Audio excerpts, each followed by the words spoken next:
તો કેમ છો ભાઈઓ, સ્વાગત છે તમારું આજના નવા બ્લોગમાં। આજે આવી ગયા છે આપણી કંપની પર। પહેલા આપણે માતાજીના દર્શન કરી લઈએ, પછી હું તમને ફરવા લઈ જાઉં મારી કંપનીમાં।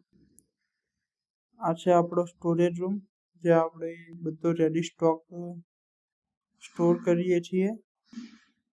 ટોટલી સલૂન પ્રોડક્ટોનું આપણું જાતે પોતાનું મેન્યુફેક્ચરિંગ જ છે। Face wash, shaving gel, pencil milk અને ટોટલી આમ તો 30 પ્રોડક્ટો છે। એમાં વધારે આપણે ઊંધું જવું નથી।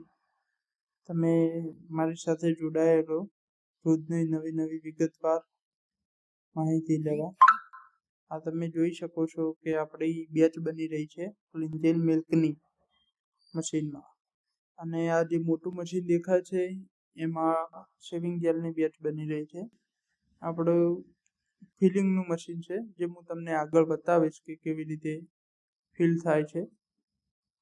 આ તમે જોઈ શકો છો કે શેવિંગ જેલનું જે આગળનું રો મટીરિયલ નાખીને એક લિક્વિડ તૈયાર થાય, અને લિક્વિડમાં હવેનું જે લિક્વિડ બતાવું બીજું લિક્વિડ એડ કરો એટલે ડાયરેક્ટ જેલ બને। ઘોઘરા જેવું ખરું કે ખોટું? ખરું। આખું બોલ। ઘોઘરા જેવું ખરું। બસ હવે આપણું ફિલિંગનું કામ ચાલુ છે પેન્સિલ મિલ્કનું।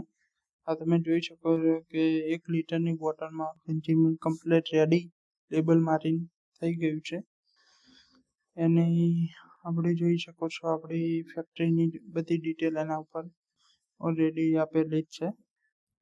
આપણું ફિલિંગ મશીન છે, જે મેં તમને પહેલાં બતાવ્યું હતું કે કેવી રીતે આ ફિલિંગ થાય। તો આ અત્યારે જેલનું ફિલિંગ ચાલુ છે।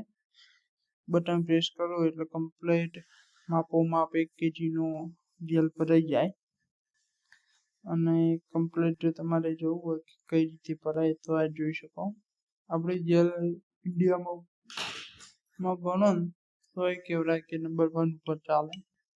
બસ હવે આ ટોટલી સમથિંગ 15-20 જેટલા કાર્ટૂનનો ઓર્ડર આવેલો છે, તે આપણે ડિસ્પેચ કરી દેવાના છે। બ્લોગ આપણે નાનો જ રાખ્યો છે, જેથી કરીને બધાને જોતા આળા ના ચડે। અને કોઈ પણ તમારું કોસ્મેટિક રિલેટેડ ક્વેશ્ચન હોય તો મને પૂછી શકો છો। બસ હવે અમે નીકળી ગયા ઘરે। મળીએ આપણે હવે કાલના નવા બીજા બ્લોગમાં। જય માતાજી। અને જો તમને આ બ્લોગ ગમે હોય તો લાઈક, શેર અને સબસ્ક્રાઈબ કરવા ના ભૂલતા।